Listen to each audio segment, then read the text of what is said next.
Olá, eu sou a Leca Rocha, atriz, e interpreto o seu caso virtual de relacionamento bizarro aqui. Oba, eu fico muito feliz de ter vocês ainda aqui comigo. Então vamos de seguidoras antigas. Vanessa, idade 50 anos, americana, artista plástica. Ai, Leca, mudou o cabelo. Ai, Leca, eu amo só os cachinhos. Ai, Leca, o que aconteceu? Gente, só mudei pro Natal, Ano Novo, um pouquinho. Quem gosta das trancinhas, aproveitem.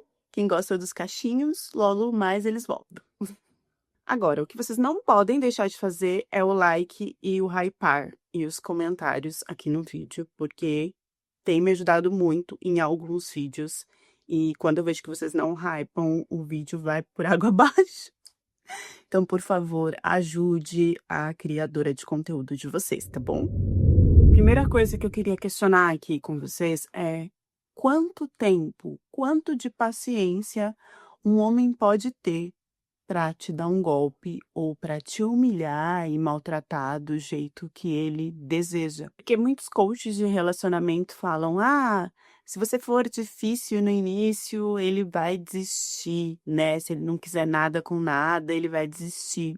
E isso é totalmente diferente no mundo de relacionamentos virtuais. Eu estava casada e o meu relacionamento estava entrando em colapso. Então nós decidimos que, vamos nos distanciar um tempo para ver se a gente recupera esse ar do novo e se quando a gente se encontra de novo, a gente volta àquela paixão, aquele calor do início. O nosso tempo foi combinado de ser viagem, mas de cada um ir para um canto diferente. Eu tinha muito desejo de conhecer o Egito e ele pegou e até me deu essa passagem para que eu, sei lá, me animasse. A gente estava tentando, sabe? Tentamos inovar na cama, não deu certo. Tentamos trocar presentes, não deu certo. Relembrar nossos votos de casamento, nossos vídeos, nada funcionava. E aí ele propôs uma relação aberta, eu disse que não aceitava, mas que talvez se a gente fizesse amizades, viajasse, porque a gente sempre estava muito assim, trabalho, casa, comer, dormir. Era só isso, a gente não tinha um grupo social para curtir. A gente pensou que viajar seria um modo de respirar dentro da nossa relação. E aí eu fui sozinha para o Egito casada. Eu também gostava muito do Egito pela questão das pirâmides, da arqueologia, de tudo assim histórico que tinha ali, já que eu era artista plástica e estava pensando em um novo projeto que falasse mais sobre isso e eu teria que ter essa experiência de perto. E ele já não gostava muito dessa parte, ele já gostava mais de Japão, esses lugares assim. Nós decidimos que esse seria o nosso momento separados. E ele ficaria um mês para lá e eu também um mês pelo Egito. Mas assim que eu cheguei no Egito, me bateu uma saudade tão forte. E eu acho que bateu nele também, porque nós mandamos mensagens assim, juntos, no mesmo momento. E aí nós começamos mais a conversar, coisa que a gente não fazia por mensagem, um mostrando o que, que o outro estava curtindo, do que quando a gente conversava ao vivo. Importante dizer que o meu marido era brasileiro, ele sempre me respeitou, nunca teve traição.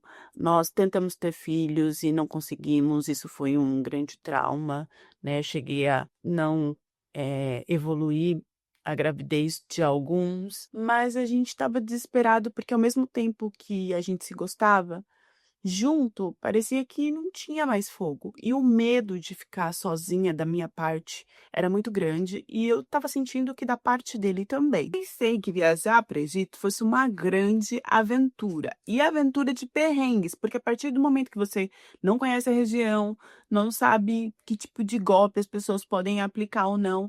E eu não sabia que era esse desespero todo para os egípcios quando via um estrangeiro. Principalmente quando eu falava Brasil, que eu estava em uma região que era bem movimentada, assim, como se fosse uma 25 de março.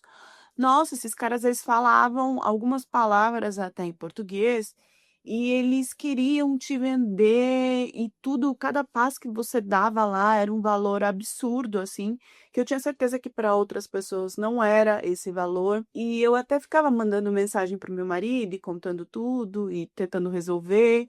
E aí ele soltou uma coisa que até aqueceu o meu coração, que foi assim: se eu tivesse aí, como eu sou homem, talvez você não estaria passando por isso. Que me deu a entender que talvez ele já estivesse com muita saudade minha. Isso me fez animar mais sobre a viagem.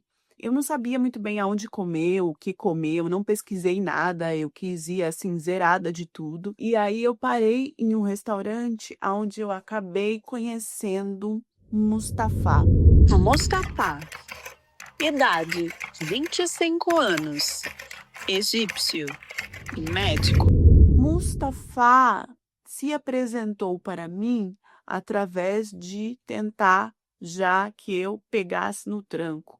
E por que que eu falo isso para vocês? Porque eu comi um negócio que eu não sei, não era bem pimenta, mas tinha um sabor que sabe quando você come e o sabor te assusta e aí você abre a boca e engole o ar além da comida? Nesse caso, parece que a comida ficou parada na minha garganta e o meu ar que eu tinha engolido não voltava. Então eu comecei e, tipo assim, alguns homens, isso que foi o mais grotesco, olhou para mim num sentido de me ver de um jeito carnal, porque eu estava nesse com falta de ar. Vocês acreditam nisso? Que não foi a primeira pessoa que veio me ajudar. Eu achei que, por ter muitos lugares lá onde tem essa separação de homem e mulher, só mulher viria tentar me tocar e me ajudar, né? Mas as mulheres, elas passavam como se estivessem apressadas para fazer outras coisas. Quem parou, mas para me ver como um circo de alegoria, foram os homens que estavam no restaurante. Só apareceu no meio de gente olhando, gravando, ninguém tentando ajudar. E foi abrindo, e só depois ele me explicou, porque ele estava falando em árabe, então na hora eu não entendia, mas ele pedia licença porque ele era médico. E aí ele me abraçou por trás e me empurrava, me dando uns trancos, até eu voltar a respirar normalmente. Não sei se era a manobra certa a se fazer, mas eu sei que ele salvou a minha vida. E por incrível que pareça, eu fiquei com vergonha de contar essa história para o meu marido. Assim que ele me salvou, que eu pude virar para ele e mostrar que eu estava respirando, os nossos olhos se encontraram de uma tal forma que ali eu já entendia que eu estava apaixonada por ele e me culpava, arrependida de ter ido viajar sozinha e me questionando por quê? Eu sou casada, isso não pode acontecer. Isso não é normal. Eu não vou dar abertura para esse homem. Mas dentro de mim, eu estava sentindo assim que eu queria, sabe, ter tudo com aquele homem. E eu não sei por que ele também paralisou. E aí ele falou meio que um português e falou melhor o inglês, de que eu tinha que tomar cuidado, que se eu precisasse de ajuda, eu podia entrar em contato com ele. Nisso, ele me passou o telefone dele e eu adicionei rapidamente no WhatsApp. A minha viagem inteira eu fiquei esperando uma mensagem desse homem, sendo que era eu que tinha recebido o celular e tinha cadastrado, ele não tinha o meu telefone. Na minha cabeça, esse homem ia me dar oi sem eu ter mandado uma mensagem para ele. Como que ele ia saber qual era meu número? Eu estava tão avoada, tão perdida. A minha viagem se espaçou depois desse momento. E aí as mensagens que o meu marido mandava, eu só respondia de forma monossilábica. Eu não mandava foto, eu não mandava vídeo. Ele até pediu para mandar um áudio para entender se era eu mesmo, porque eu tinha mudado da água para o vinho. E até no áudio eu fui monossilábica de falar sim. Tipo, é você? Sim. Sou.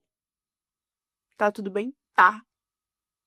Eu fiquei paralisada até voltar para o Brasil. E aí a minha mudança, quando eu vi meu marido ao vivo, foi maior ainda, porque a minha saudade ela já não existia. Eu só pensava Mustafa, Mustafa, Mustafa. Procurei Mustafa em todos os lugares do Egito. Fui até no hospital. Eu não tinha seguro viagem, né? Se ele não tivesse me salvado ali, eu fosse para o hospital, eu ia pagar uma grana absurda quando eu comecei a ver os valores dos hospitais. Então eu comecei a ficar cada vez mais grata por esse homem, sem ter nenhum contato com ele, entender que se eu quisesse algum contato com ele, eu que teria que mandar mensagem. O meu marido notou a diferença da volta da viagem e começou a ficar desesperado, porque ele estava com saudade e eu não. E eu fui sincera de falar para ele: Com isso, ele começou a colocar a culpa em tudo que eu fazia em casa, como se para ele eu tinha ficado com alguém na viagem e eu falava que eu não tinha ficado com ninguém, eu estava sendo super sincera, mas ele começou a falar que eu não estava cozinhando bem, que eu não estava lavando a roupa bem, que eu não dava atenção para ele, que as coisas tinham piorado, que ele não queria mais ficar perto de mim. Só que ao mesmo tempo que ele falava isso, ele me humilhava com palavras, ele me diminuía, falando que eu tinha um corpo horrível, que eu tinha engordado na viagem, que o que eu tinha feito, porque eu tinha me transformado, não era a mesma pessoa, que o meu cabelo estava seco, que o meu olhar não tinha brilho, que os meus traços do rosto estavam estranhos. Ele colocou defeito em tudo que ele podia para me deixar mal e eu sempre estava ali com a mente em outro lugar. E esse outro lugar, na verdade, era uma pessoa, tinha o nome, Mustafa. Quando ele exagerou sobre esses xingamentos e falar de como eu não servia para nada, como eu era pequena perto dele, eu resolvi mandar mensagem para o Mustafa. E eu já saí desabafando assim, sem saber o que o Mustafa ia pensar de mim, porque aquele contato era para se eu passasse mal dentro do Egito, falasse com ele. E eu já saí falando que eu era mulher, que ele tinha salvado, que eu era muito grata por causa da grana que eu ia gastar no hospital, e não só por isso, porque ele tinha salvado a minha vida e que eu estava muito mal, porque eu era casada e o meu marido estava fazendo isso, isso, isso, isso, isso. E fui abrindo tudo, assim, no primeiro texto de mensagem. E Mustafa foi muito acolhedor. Ele falou que eu não deveria estar com essa pessoa, que ele me viu e sentiu que eu era uma mulher muito bonita, muito inteligente, educada, que por que aquele marido teria me deixado viajar sozinha, que isso já era um sinal para eu não ter esse homem perto de mim, porque homem que é homem não fica longe da mulher, cuida da mulher eternamente como uma flor, como uma joia, que eu era muito rara, que eu podia ter corrido outros perrengues piores, porque o Egito é um lugar perigoso para uma mulher sozinha. E ele até pensou em se oferecer para me ajudar na viagem, mas como foi tudo muito rápido, ele não sabia se eu era casada ou não, tinha percebido que eu estava com uma aliança, ele preferiu não questionar e deixar a ação por mim. Por isso que ele deu o telefone. Se eu tivesse mandado mensagem, bem. Se não, amém. E eu fui lá e mandei, só que eu já estava no Brasil. E aí ele ficava, ai, que pena que você já está no Brasil. Ah, mas quando você volta para o Egito? No meio dessas conversas, eu tinha muitas discussões com meu marido e eu sempre buscava o Mustafa. E aí eu já chorava em áudios. E Mustafa me mandava horas e horas de áudios com frases e elogios que parecia que ele tinha compilado dentro de um poema, dentro de uma trilogia de poesias que não acabavam nunca. E essas poesias, elas eram feitas por ele. Eu cheguei a procurar se ele não estava mentindo, e ele dizia que só tinha essa capacidade de falar essas coisas bonitas para mim, que ele se dedicou a vida dele inteira a se formar, que ele era médico, e no início eu pensei que ele era anestesista, só depois ele me disse que fazia cirurgias muito importantes. Eu estava ali encantada com aquele homem, e ele dizendo que nunca tinha encostado em uma mulher para valer, porque ele tinha focado na educação e na profissão dele, e depois disso ele não teve mais tempo, mas que ele sentia que eu era uma mulher que talvez em outro momento da vida daria muito certo com ele, que ele tinha esse desejo, essa atração por mim. Ele pediu desculpa várias vezes por falar isso, mas é porque ele sentia que ele me fazia bem, já que eu estava sendo humilhada em palavras pelo meu marido, então aqueles elogios me traria um empoderamento, uma autoestima de que eu precisava para sair daquela relação. Então, em nenhum momento eu senti que isso foi traição, nem da minha parte e nem da parte do Mustafa. O meu marido, ele merecia mais. E nesses momentos, então, foi que eu resolvi separar. Ele disse que não separaria porque ele não queria dividir os bens, como se a gente fosse rico e tivesse muito dinheiro. Eu cheguei a rir porque aquilo não me importava, sabe? Eu tinha o meu trabalho, eu tinha as minhas economias, mesmo que fosse para dividir. Eu não me importava, eu só queria sair daquela relação que não era mais tão importante para mim. Durante toda essa fase, até eu conseguir me separar do meu marido, e isso levou mais de um ano, tá? O Mustafa sempre esteve do meu lado, mesmo que pelo celular. Assim que eu disse que iria me separar e que o meu marido já tinha aceitado, Só aí nós começamos a fazer chamadas de vídeo. E ele começou a se declarar e falar coisas do tipo: vai até o espelho, olha a sua cintura. E aí, gente, ele descrevia a minha cintura, sabe? Até sobre os pneuzinhos, sobre o que ele podia ver no vídeo que eu mostrava. Ele falava da minha beleza, de como eu era perfeita e de como ele me achava bonita, daquele jeito que eu estava me vendo no espelho. E ele disse que fazia isso por causa que o que o meu marido tinha falado e feito comigo poderia me deixar com trauma, poderia fazer com que eu perdesse o meu lado feminino, aquele lado que todo homem deseja, que faz com que a mulher se sinta uma menina, uma princesa nas mãos daquele moço protetor, provedor e príncipe que vai acolher ela nos piores momentos da vida, que ela não vai precisar enfrentar ou passar, porque aquele homem está ali para salvar ela, porque ele é a honra, a beleza dela. Então, ele sempre fazia esse ritual de me colocar, pedir para eu ir na frente do espelho. E aí, com o celular, ele ia descrevendo cada vez uma parte do meu corpo e elogiando com uma eloquência, com palavras técnicas, com poemas que às vezes nem eu entendia. E depois ele se explicava porque ele não queria que eu ficasse pensando que eu estava levando as coisas para o lado carnal. Apesar que, como durou muito tempo até eu me divorciar, chegou em um momento em que nós já estávamos tendo relações, sim, pelo vídeo. E essas relações, elas eram feitas todas através de um lenço, porque ele me pedia sempre para colocar um lenço. Isso não tinha nada a ver com o hijab, não, tá? Isso era um desejo dele de me ver sempre atrás do véu. Ele dizia que trazia um mistério para a nossa relação, que era como se eu estivesse ali guardada atrás do véu, impura e intacta, só para ele. Mesmo sabendo que outro já tinha me tocado, o Mustafa me via como uma boneca de porcelana frágil que jamais tinha sido tocada, porque, de acordo com ele, a partir do momento que você se separa, se desconecta do seu marido, você volta a ser uma mulher pura desde que você não fique saindo com vários homens e que só se relacione com aquele que você vai casar novamente, que no caso era ele. Ele teve a paciência de me ver sofrer com a questão das documentações, de me ver como meu marido exigia acordos absurdos para que eu não me separasse e quisesse o litígio e aquela coisa toda. E ele não estava nem aí. Ele dizia que os momentos já estavam tão íntimos entre nós que ele já sabia que eu era mulher dele e que ele era meu marido, mesmo que online. Tanto que ele me pediu em casamento online de um jeito que eu nunca imaginei. Eu tinha colocado um suporte para que ele me assistisse, né, no vídeo, porque a gente tinha tanta saudade que até na hora de tomar banho a gente queria ficar juntos. Mas ele sempre pedia esse véu. E aí um dia eu peguei esse véu, assim, de tanta felicidade, que foi o dia que já estava tudo certo, o meu divórcio, e a gente passou poucas e boas, né, pela chamada de vídeo, até isso sair, que eu pegava e eu dançava com o véu, assim, né. E depois que eu fiz isso, ele sempre me pedia: "Dança com o véu pra mim, porque você dança com o véu como ninguém. Eu tô aqui em um lugar onde as mulheres, né, usam o véu pra dança do ventre e tal, mas ninguém me encanta como você". Eu não tinha parado pra pensar que o Mustafa tinha muito tempo pra falar comigo, talvez um médico cirurgião não tivesse esse tempo.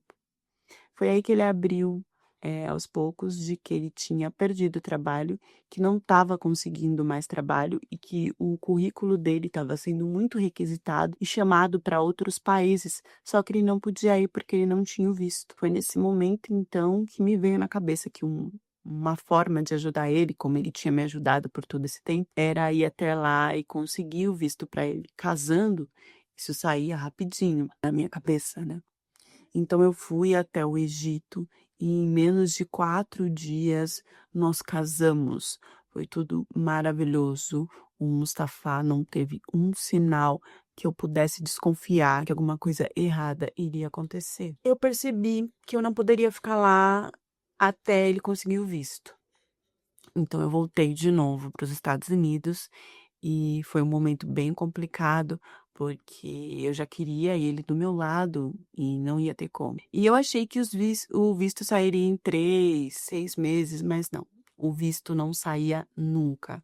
Foi barrado, cada hora era uma documentação diferente, as dificuldades só aumentavam e o meu desespero de perder ele era muito grande. Como ele já tinha saído do trabalho e não tinha por que ele entrar em um trabalho lá, já que ele viria para morar comigo nos Estados Unidos, e o certo seria ele mandar currículo, então, para coisas dos Estados Unidos, que seria muito difícil de conseguir, né? Nós só percebemos depois do casamento. Então, eu comecei a mandar $100, $150, depois 200, depois 250, depois 400 no mês, né? Para que ele pudesse se manter até esse visto sair e a gente conseguir ficar junto e aí ele trabalhar e ter o dinheiro dele.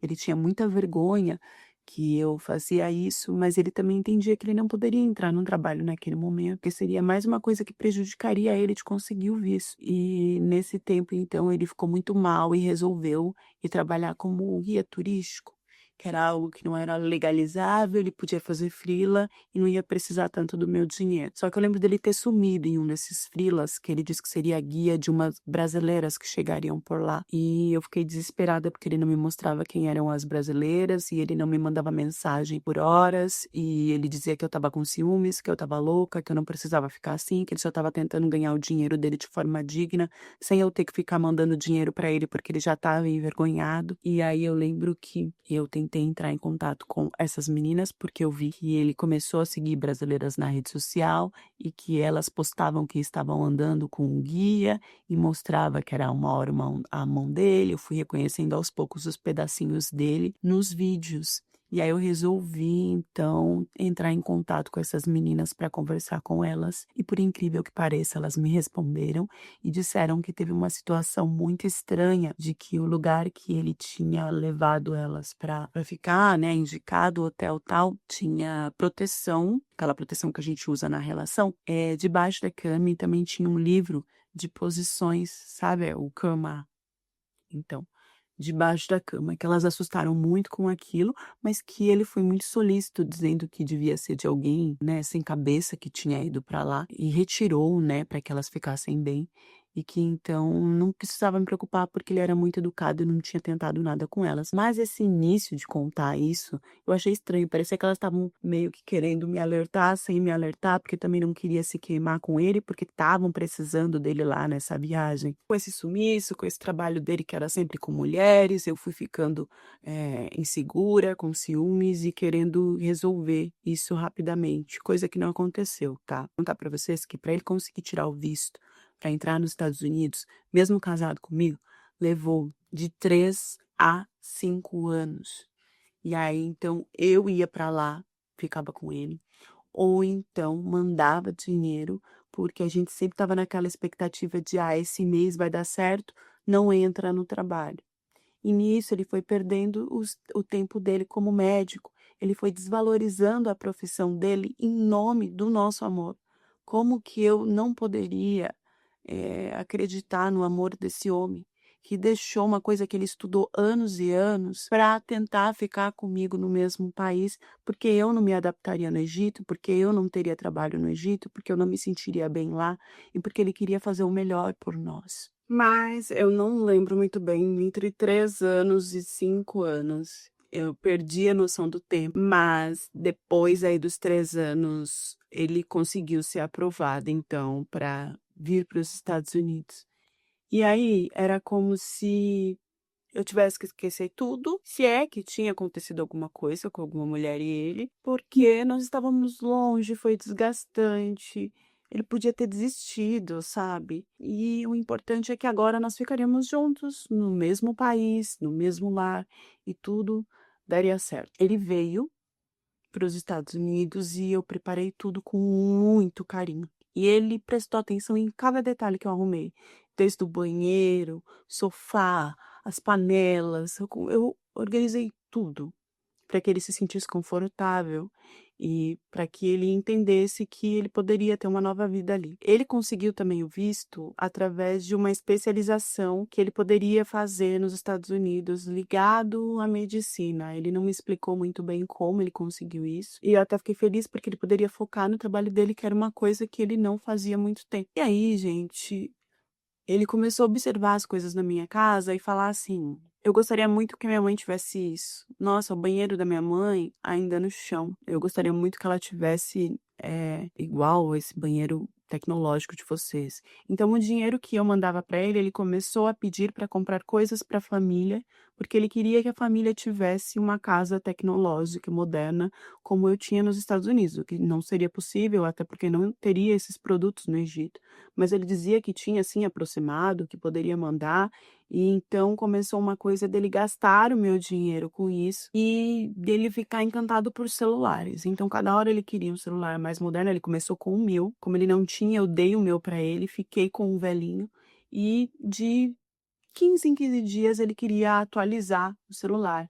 E eu ia lá e comprava outro, e ficava com um que, tipo, era velhinho, que eu quase não conseguia nem mandar mensagem mais, para que eu tinha medo dele não se sentir bem e querer voltar para o Egito. Ou como muitos casos que eu escutava, de que o cara chegava, conseguia a documentação e aí ia para outro país ou voltava para o Egito. Era o meu maior medo. E também, na parte relacional, começou a acontecer uma coisa de que ele dizia que ele era muito viciado em mim, que cada vez ele queria mais. E não por ser muito avantajado, mas às vezes eu ficava dolorida, assada e tal. E ele começou então a passar uma pomadinha que amenizava ali a situação para que a gente tivesse mais um pouco de relação. Só que depois que passava o efeito dessa pomada, eu ficava pior, assim, né? Do ardido aumentava, né? O vermelho aumentava. Então não estava muito que funcionando. E ele cobrava muito isso todos os dias. E aí ele começou a querer fazer de várias formas, e era uma coisa que ele não parava, assim. Eu não sei o que acontecia, que ele nunca ficava satisfeito. E quando ele ficava satisfeito, queria com a mão, queria de outro jeito. Não dava, entendeu? Eu tava ficando dolorida, mal, tava ficando chateada com isso, porque não adiantava falar pra ele. Até que eu comecei a perceber que no meio da relação, eu apagava ou ficava mole e já não estava sentindo mais nada. O que acontecia é que ele me aplicava um tipo de uma anestesia ali nas partes para que eu não sentisse mais. E aos poucos eu fui perdendo a sensibilidade, porque o que interessava é que ele ficasse ali e se satisfazesse o quanto fosse.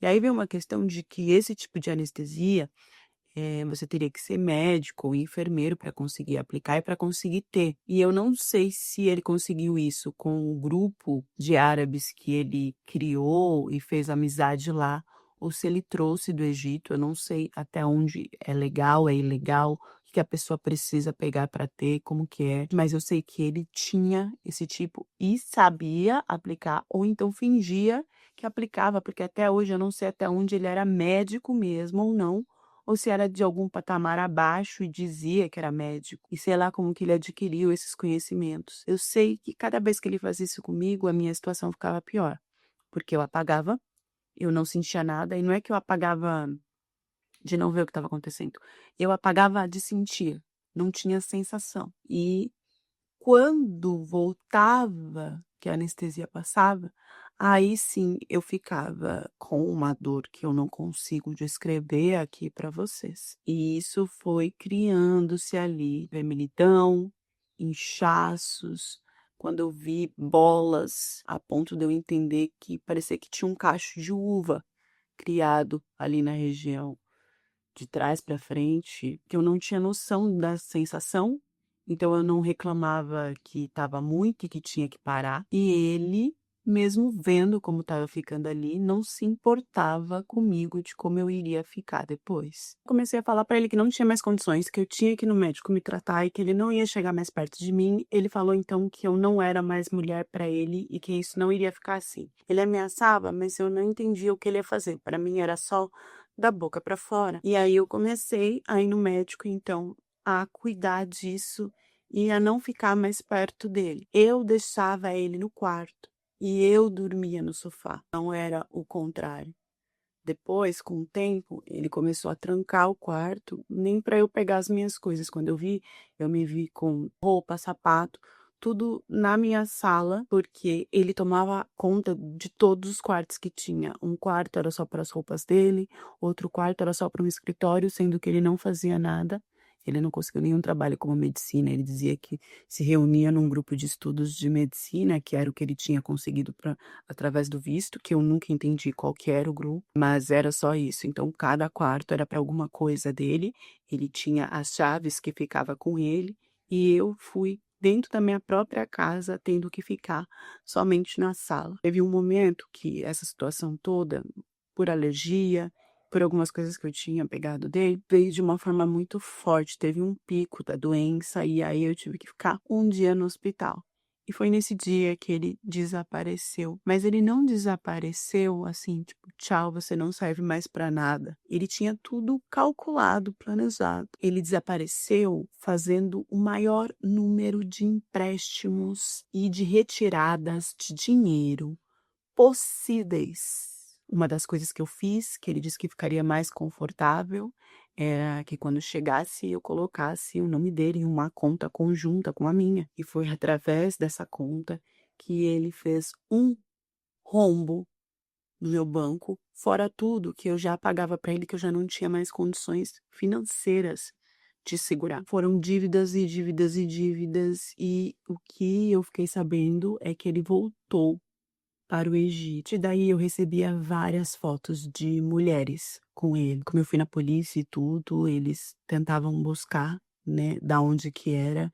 E era muito estranho porque a cada foto era de um lugar, de um país diferente, assim.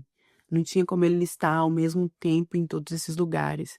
Então eu acredito que eram fotos que eram criadas em montagem, né, nas conversas que ele tinha online com essas mulheres. E aí eu não sei o que que ele contava para essas mulheres, mas essas mulheres faziam questão de me mandar rindo da minha cara e sempre com algum presente que ele tinha mandado.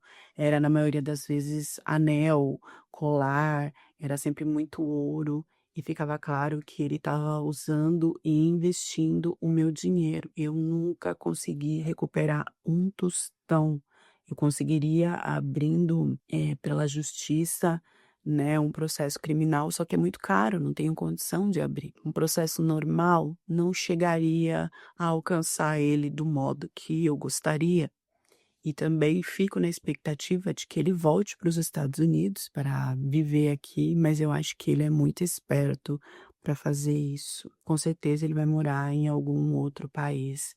Mais para frente, eu recebi a notícia de um familiar de que ele teria casado com uma egípcia de apenas 18 anos e que tudo, o dote, tudo tinha sido construído com dinheiro que ele tinha pegado de mim, que essa menina ficaria lá com uma parte do dinheiro para cuidar da família dele e que ele viajaria ainda para outros lugares que eu acredito que seria enganando outras mulheres. Depois eu acabei descobrindo, através de mensagens no e-mail, que ele já teria tentado ou até mesmo casado com outras estrangeiras.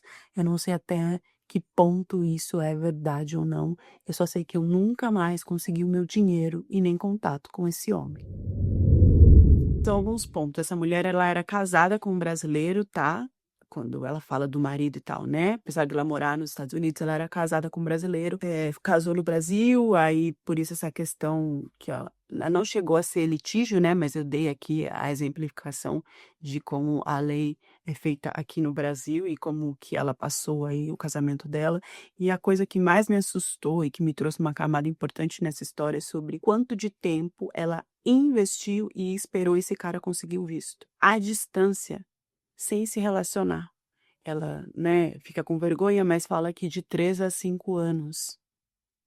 O quanto de tempo ela esperou para ter esse homem e o quanto de tempo esse homem esperou para aplicar o golpe. E aí eu falo para vocês, como confiar em um cara, porque eu vejo muitas mulheres falando, ah, já estamos há 2 anos juntos. Ah, não, mas já conversamos por 3 anos à distância. Como se o tempo fosse um momento de confiança. Como se o tempo fosse um ponto de confiança para você abrir uma conta com um cara, para você comprar um carro no nome dele. E o tempo para esses golpistas, não significa nada. Ou melhor, significa investimento. E eles cobram caro. Deixem as reflexões de vocês nos comentários e até a próxima história do canal.